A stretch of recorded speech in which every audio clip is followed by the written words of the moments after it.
This isn't going to get audited as long as Corey Mason is No. the mayor. No. And this is what you need here. You need an audit, and the taxpayers need to demand an audit. I just don't see it coming.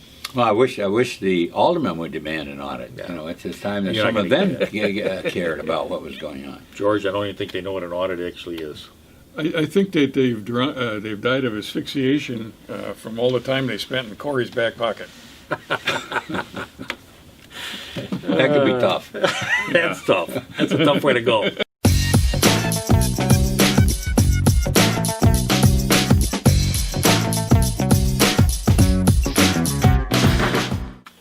Welcome back to Talking Racine. It's the weekend, Monday after Thanksgiving. So, That's right. Something like that's Christmas season. did you guys have Merry your turkey? Christmas. Yes, we did. I did. Turkey? No, a turkey. Yeah, we had steaks. Well, we figured we'd have a lot of leftovers, and I like leftover turkey. Speaking of leftover turkeys, this was from Dottie Bowersocks, wanting to close down. Speaking of leftover turkeys, we have Dottie Did I say that Bowersocks. funny? No. I didn't mean anything personal. But she had shut down all of the schools here locally, and some of them decided, we don't like that. Yeah. We've done everything you told us to do to keep the kids safe. They've been going to school. There's been no incidents. There's been no outbreak. No evidence of any connection of anybody getting any COVID from any kid in those private schools. Nothing. And so they took it to the Supreme Court. Said, hey, we don't think this is right. Who is she to tell us we got to close down the schools? What say you, gentlemen? Well, it was Racine Christian School, Racine Lutheran High School, St. John's Lutheran Church, and the and school and Trinity Lutheran School were listed as plaintiffs to the state of Wisconsin, asking for an injunction for Temporary injunction to keep the schools open. And they actually gave it to them. The Supreme Court said, yeah, you keep your schools open until we review a similar case that came out of Madison, and that they're going to hear oral arguments on December the 8th. How do you feel about that, George? You in favor of their decision here? Absolutely. I mean, if Dottie Bowersocks wants to shut down the government schools, that's fine. We're seeing Unified, go for it. But when you're going over into the private sector, who is she? Who is this Bowersocks god that decides that people can't go to these schools? I mean, that just makes absolutely no sense. She can go out, and if she wants to check out the beaches and make sure, environmental problems, Yep. make sure the beaches are clean, and make sure, test the water, make sure it's okay to swim or some stuff like that, that's fine. But you don't go over, like she's been doing, closing down businesses. She closed down that gym site, the guy that fell, closing down restaurants, and now closing down schools. I mean, what, is she some kind of a goddess someplace? Well, I think we've been at this long enough. Where's power coming from? We've been at this long enough that they've established at least some evidence of what works and what doesn't work, and where the danger spots are. And there has been no evidence to support these schools being a danger to either the children or to the teachers that are there. And I'm sure that if the teachers didn't want to be there, they could stay home. If the parents wanted to keep their kids at home, they would be free to do that. But it's overwhelmingly that parents want their kids in school. Right. And her basis is that the number of people getting this COVID is increasing. That's the basic. Yep. That was the reasoning she gave of why we're doing it, because the number of cases of COVID infections is increasing, and there's more and more people going into the hospital, blah, blah, so we're going to close down the schools. Yeah, well, where is it happening? Duh. It's not really happening in the schools, That's the point. You can still go to Menards and Home Depot and that's like saying many restaurants. there's more and more car accidents going around. So what we're going to do is we're going to close down the gyms. Because there's too many car accidents. Well, people do drive to the gym. Yeah, that's the point. It's so non sequitur. You got to do far-reaching, crazy connections in order to come up with an idea that there's more COVID, people getting COVID, so we're going to close down the school. I think it's perfectly reasonable to moderate or to that's not the word I'm thinking of, to monitor what's going on in the schools, and if a problem develops, react to it.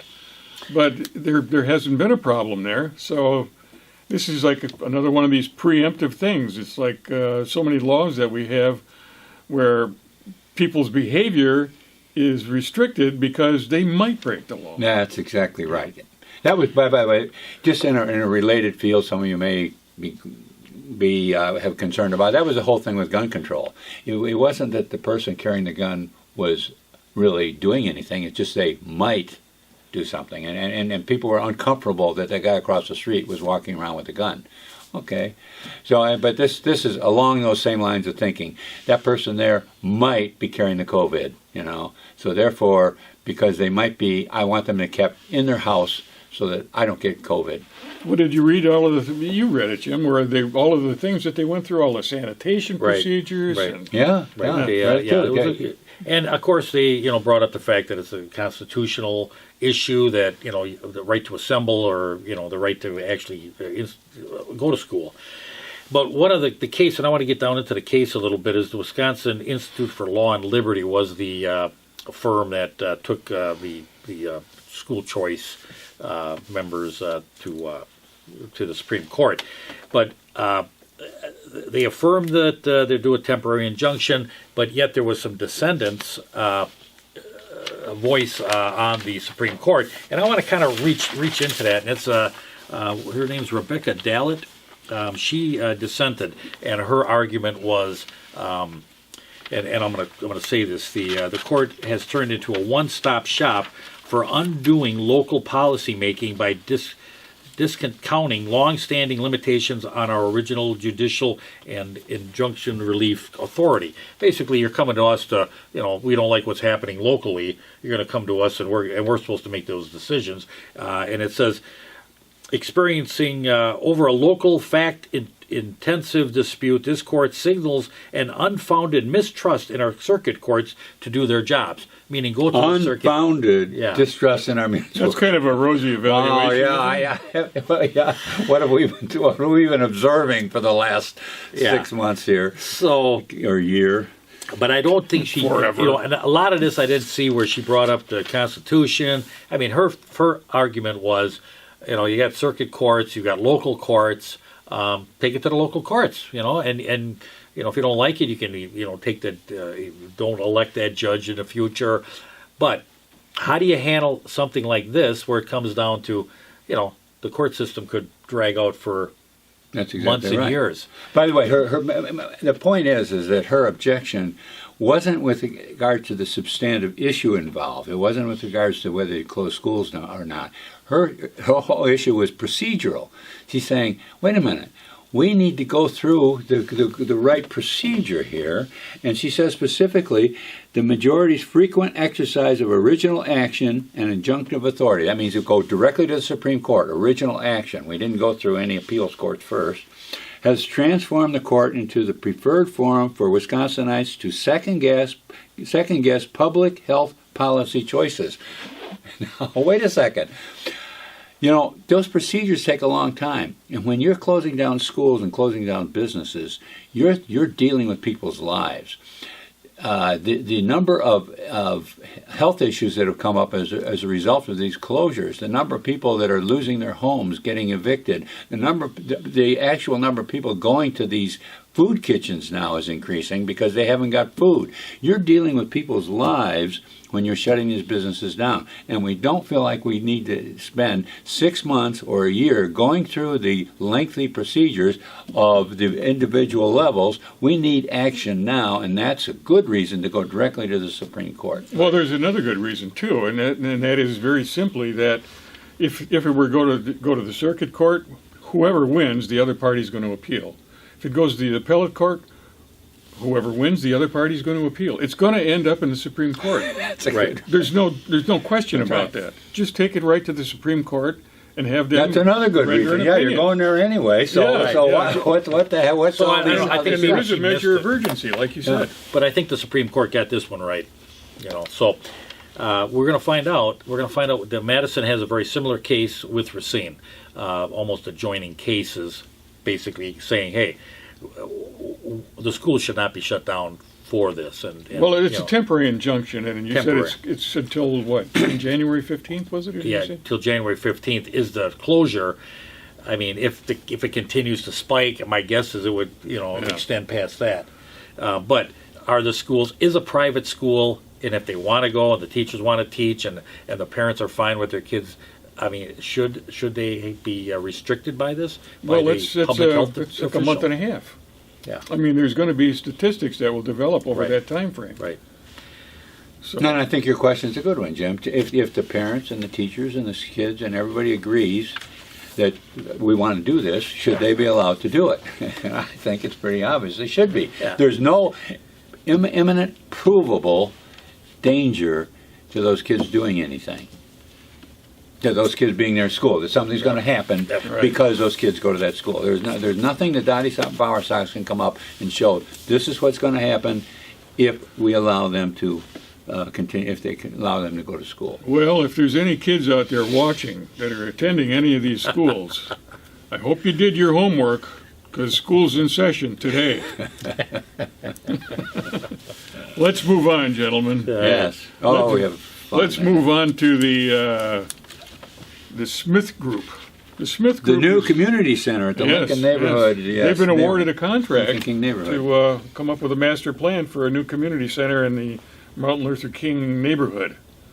Basically, what I've heard, and I have no reason to disbelieve it, is that the property they're looking at is the old Secor Mansion property, which became the Danish Old People's Home, which became Homeward Bound, which now has become a vacant lot, which the RDA has its inventory of vacant properties around Racine. So, what's the urgency here? This is $128,000 in It's a change. master plan. It's a vision. It's a picture. It's $128,000 pictures and how it would lay out on the land. And Well, the point was is that Henry Perez brought up was that it was not put out for bid. Right. It was Right. very interesting that this was the only company around that could come up with this plan, master plan. they call it a sole source contract. Sole source, meaning this No is bid. the only no bid. That basically is a no bid contract. This is the only company that could come up with this design to meet a community center needs. Now they give three reasons. Smith Group has previous experience with that kind of complex. Gee, whiz. Yeah. Okay, wow. All right. Well, nobody Yes. else does, apparently. Yeah, no, that's right. They have a working relationship with the city from previous and ongoing projects. In other words, the contribution to campaigns has already been set up. All that is set in place, so we don't have to worry about that anymore. And number three, there's a time Heavy component accusation. because the city's applying for $2 million. Well, that's the one that gets me. There's a time component. Yeah. There's always Hurry a up. time component. Oh, yeah, We right. gotta get this done. By now. We gotta get this done. Yeah. You know, it's a $2 million grant to help cover some of the expenses of building the new health and community center. Some of the expenses. I mean, this sounds like it's going to be a substantially expensive project. Now, I am all in favor of a community center over Yeah. there and a health center. It's a great idea. But is there really that much urgency? Yeah, we went You through know, I that mean, with we an could- area about that size Yeah. for an arena. I think it was about the same kind of area. That was like $50 million minimum. Yeah, You know? $600,000 Well, this- And we had to do it right away. Remember, Yeah, we had to do it remember right that. away. Yeah. Otherwise, Hey, Kenosha would George, Disney on Ice was coming. do it. Yeah. Yeah. Yeah, I mean, oh my God. I mean, the BS is so thick that, I mean, this single source contract, that's total bogus. You should put the thing out for bids. You get the bids. You find out what what really works for that site, cost wise.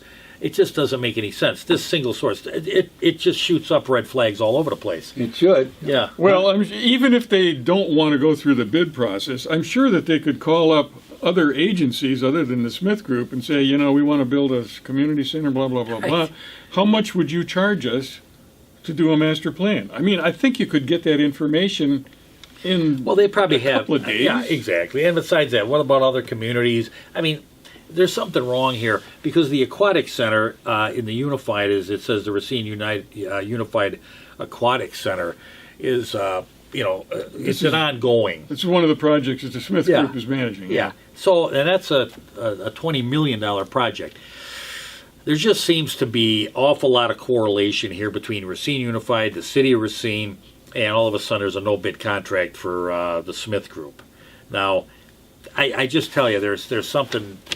I'm not comfortable with it. There's Where's something the wrong. money going to come from for the rest of this? I mean, Well, they got a $2 million grant. They're going to apply for it, That's but we got to nothing. hurry up and spend this money. How much did you say that other project was? 20 million. 20 million. And we That's- have a $3 million deficit every year, and we're going to go into a $20 million. Well, that's the Unified. Remember, George, they got $1 billion. Come on. No. Okay. So this. Wait a minute. yeah. Oh, so it's unified. Oh, No, unified. this is not unified. This is The community center is Racine. The what I aquatic thought. center is Unified. All right, but what we're saying is the community center could be in that range of cost. Well, we don't know. No one seems We to don't know how. Okay. Well, yeah, it depends on what they're going to put in that community center. And this apparently is the only. This group is the only group that could actually do this. You may There's no actually one come else. up with the Wait a master. minute. But do what? Manage this project? Yeah, that's what he's saying. No. This is we I don't talked think about it's- this before. They're not managing the project. No, they're They're coming up with some pictures. Well, Some it says a drawings. master plan design would cost $128,500. Yeah. What is a master plan design? Drawings. pictures. It's pictures. Yeah. Yeah. Did you hear that? To all could spend $128,500 for pictures. I know somebody that could Uh, Photoshop Yeah. something really nice. I'm sure he would do it for about $5,000. I know he would. He'd be happy to get the contract. So that Yes, but Henry Perez comes up and asks for the transparency. He's absolutely right. This is the kind of stuff that slips through, and we've had it over and over and over again. The Common Council does nothing to oversee any of this spending of money. How do you know this? When the Smith Group comes in as the only, it's almost like an open checkbook. They know they got the job. What are they going to do? Go back and say, "Geez, we don't like your design. We're going to get rid of you. Sorry, we're going to start over." It's not going to happen. So they already have. This is almost a lock-in. So there's something, again, I go back, there's something wrong. it says right here, the city's ordinance do allow governments to bypass the bidding process under certain circumstances, Yeah. which results in a sole source contract. Yeah. So these conditions exist that we have to go to sole source content, and what we're trying to get out of this is some pictures, a But drawing. here's the thing, when they talk That's- about that, George, and you brought it up before, if you have specifics for like you brought up the fact of a fire engine. I have seen some of these sole source things. We have, like the city, and this is an example, we have a fire engine and it needs a particular part to that fire engine, and it's not like everybody makes that fire engine, let alone anybody who makes that part. So they decided, well, we just need to go. We're not going to bid out. It might be a $25,000. It's an expensive part, for some of these vehicles. And it was something like that. And they said, well, we have to go here because they have that part for this particular product. That makes sense. But Right. when it's pictures, is there no place else? Maybe another community might have some Plans? similar plans that would Some drawings. No, to this borrow is- their drawings and here's what Why it looks don't like. we have the kids at Unified come up with drawings, Yeah, Yeah, that we could have a contest. Yeah, this smells. But there's just it's another one of these things. And do we know that this project is even going to get done? I mean, I have no confidence anymore that when they announce these projects that they're actually going to be That's a completed. real good point because you know what happened to the arena. How many hundreds of thousands we spent on pictures for the arena, and it ended up with nothing. Well, it was a good thing because we would have. Well, we were glad we Yeah, didn't we'd be do broke that. by now, Right? yeah. Yeah, because the we point actually is, worked on that, not going. the point was is the first 100,000 or 200,000, whatever it was, to get that step one done was done without permission of the council, and they just brought it to the council and said, here's what we spent. And I don't know how they got away with it with 25,000, but here's what we spent, and we want to go to phase 2, which gets into drawings and stuff, which is going to be $600,000, Yeah, and then we're ready to $600,000. spend the $50 million. So it was. I mean, we like you said, we've been to this route before. We've been there, done that. What And- kind of money are we talking about for Yeah. this facility? And that should be a question put in here. Now the excuse in the arena was we won't know how much to put into it till we get to phase 2. It's like, Right. that's the drawings part. Then we had to spend another $600,000 so we could find out how much it was really going to How cost. about our old friend Machinery Row? yeah, there you go. Yeah, Well, that's bring it another out. good. Yeah, we had drawings for that too. I mean, they're going to have to get financing for this. Where are they going to get financing with the credit rating that this city has developed? Oh, somebody will throw money at it. There's enough taxpayers out there paying, and the taxes are going. They'll go up, and believe me, they'll get the money. Yeah, this is a sure place to drop money. Speaking Anyway, of money, we yep. do have money coming into the community. Yes, we do. You brought up something in our pre-taping discussion. $942,000 came from Google and Facebook into Racine for what? Get out the vote. Get out the vote. Make sure that the voting is safe when it was. Where at the did polls. that money go? Well, there's a question, George. Yeah, We got a number of that's a nice dollars. piece of change. Yeah. We're just talking chump change here. Well, Yeah. what about the $250,000 that went into the COVID lab over there in the annex? There's another one. Yeah, where's that? And I And think that there's was more. that was just for equipment. And we Right. saw pictures of the lab. I won't. I was not impressed that there was a A couple of $250,000 tables, a couple of stuff there. vials, I mean, and a bin. Yep, exactly. and have you guys seen the Get Out the Vote bookmobile, the RV that was The RV, the $250,000 RV. $250,000 Nope. RV? I haven't seen that. Nope. And we They just should've- had an election. You would think that would be all over town. Yeah, absolutely. You know. So here's where I go. This money comes in. This is just chump change. This money, but it keeps coming into Racine for this COVID, and there's all kinds of federal dollars and all kinds of other dollars coming into Racine. Where is it? Why can't we have an accounting of where this money is? And should there not be somebody coming out and saying? I mean, I know this in this last. Go around with this single source contract. It was Natalia Taff in head of finance. Why can't we come out and say, here's the money that came in, this is how it's being dispersed within the community, or what we purchased, or what it went for? It's mindful of the 450,000 came in from the DNR Yeah, on the a machinery row. Machinery Row. Where'd that money For the get promenade? spent? Yeah, Yeah. yeah, for the promenade. Haven't you been Where'd it down go? there? Oh, it's Yeah. beautiful. I mean, there's like all this gravel. money coming into the city, and it's time we started having some accountability as where it's actually being spent. Well, what you need is a Absolutely. forensic audit. You need to go in and find out where this money is, because I can almost guarantee you, if you do a forensic audit, you're going to find some big problems. This kind of money that continually comes in, and there's no accounting for it. Oh, we did this. Well, let's see it. Put it out there. Well, I I'll know darn guarantee you well. the place isn't going to get audited as long as Corey Mason is No. the mayor. No. And this is what you need here. You need an audit. The taxpayers need to demand an audit. I just don't see it coming. Well, I wish the aldermen would demand an audit. Yeah. It's time that You're some not of gonna them cared about what was going on. George, I don't even think they know what an audit actually is.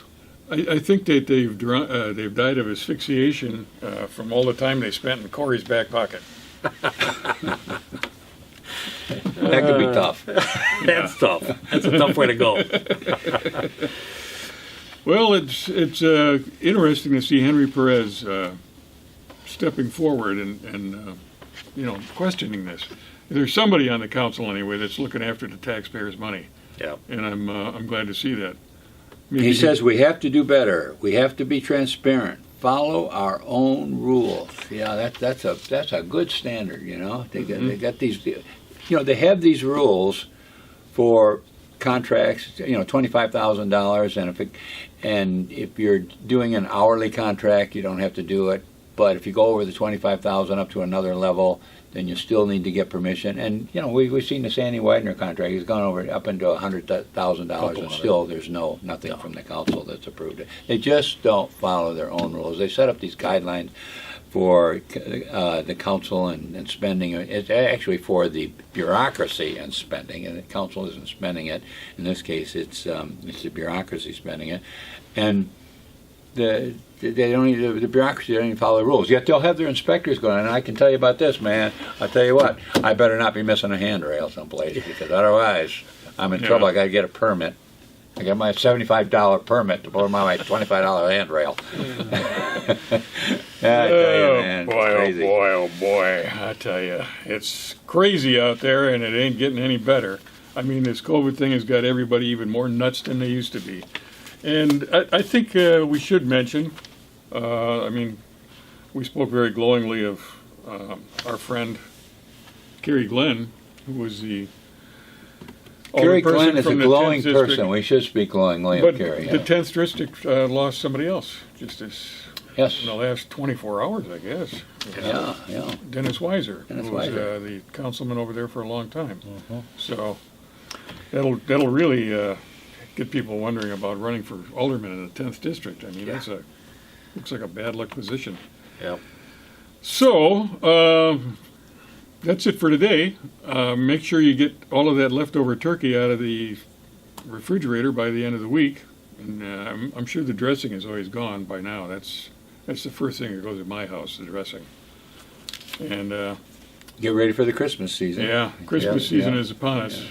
The lights are going up. The decorations are going up. Have you heard anything about Black Friday? How did that go? I don't know. I think it was a little slower. I think people are The moving Black around. Friday was I heard it was off like 50% from a year ago, but the online sales setting new records. Yeah. So everybody's buying distance-wise and afraid to go into the stores apparently. So Well, that's it's- good. Jeff Bezos will get a little more much-needed financing. Yeah. Yeah. Anyway, that's it for today.